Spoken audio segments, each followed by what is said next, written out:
Many teachers experience these, but they don't talk about them. They are both good and bad things. Hi, I'm William, and in this video, let's talk about the things I learned last semester. These 5 things will shock you. I really appreciate my teachers in school much more now that I experience these things and I know what it feels like. It's like my physics teacher. I will break down this video into 5 categories: kids, parents, administration, other teachers who are your colleagues, and yourself. Let's take it from the top. Now let's start off talking about kids. The first thing is that kids are cute and adorable, but you already knew that, didn't you? Number 2 is that kids love those who love them. If you always smile and treat them well, they will warm up to you. Even if you punish them for doing the wrong thing, it translates into love eventually and they get closer to you. Third is that kids are manipulative. Kids will manipulate you if you allow them. They will cry or smile or do whatever it takes to make you do what they want. Next is that kids recognize classroom hierarchy. Kids know who the boss teacher is. They know who the classroom assistant also is.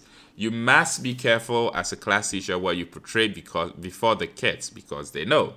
Number 5 about kids is that they love variety and new things. Kids get bored too, They always want to see something new, especially if they've already learned what you're trying to teach them over and over. I encountered this often from the bright kids because the slow kids had to relearn some things over and over, and sometimes the bright kids would complain.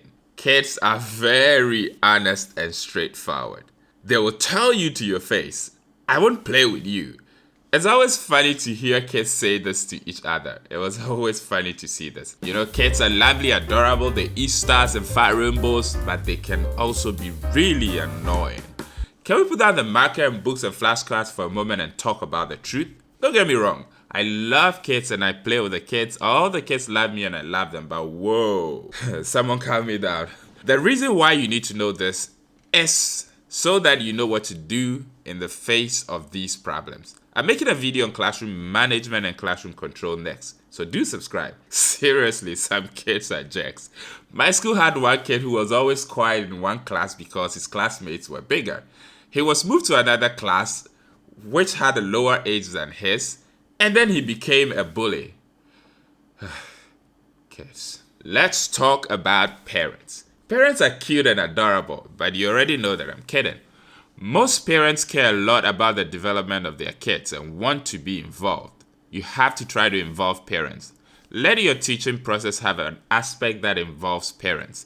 It could certainly be homework or some form of review they have their kids do at home and probably send to the class group, or periodically coming to the school to join in certain activities. Number 3, this is something I realized and I was really shocked when I realized this, which is that some parents do so much to help their kids' learning, while other parents do absolutely nothing at all and expect the teacher to do everything.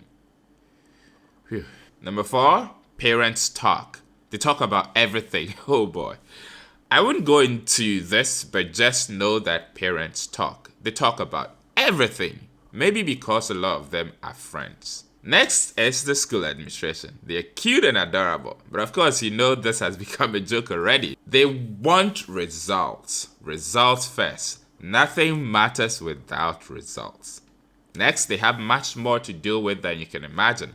You have a limited peripheral vision over the organization. They see much more, so don't fault them over certain things. Next is that they can't appreciate the full extent of the dedication of certain teachers, and it's not intentional because they don't see everyone.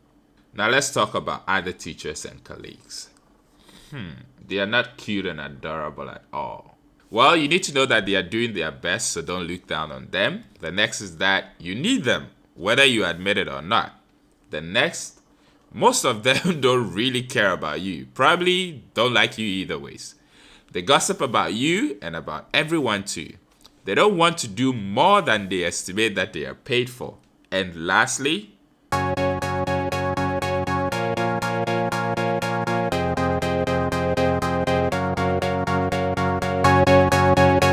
what, you don't want to hear the truth? Now let's get to yourself. You're cute and adorable, aren't you? You want kids to learn English in a fun way, but you don't want them to associate fooling to English or to you as a teacher. As much as it's easier for kids to learn when they're having fun, they tend to associate that personality to you as a person. I don't know if this is a good or a bad thing, but maybe you decide. Number 3, don't overestimate yourself as a teacher. It will cause you to stop learning and improving, and then that means your kids gradually become uninterested in your teaching. Kids love variety and new things, remember? This final point is probably the most important for me on this list. You can outdo yourself, but you shouldn't overdo yourself. Do your best, but don't burn out. My classes were loaded last semester. I worked so hard. I overdid myself, and this kicked back at me in many ways. For example, unbearable fatigue, extreme tiredness, muscle pain. I became disinterested in teaching sometimes. Boredom, my classes became one way at some point. You have to be mindful of this as a teacher. You need to learn to balance things out. The more you teach, the more you should have fun. Throwing yourself completely into your teaching is kind of a problem. So these are the things I encountered, and I want to hear your story. Leave a comment down in the section below, and remember to follow me on Instagram as well if you haven't. I am William. I'll see you in the next one. Love and peace.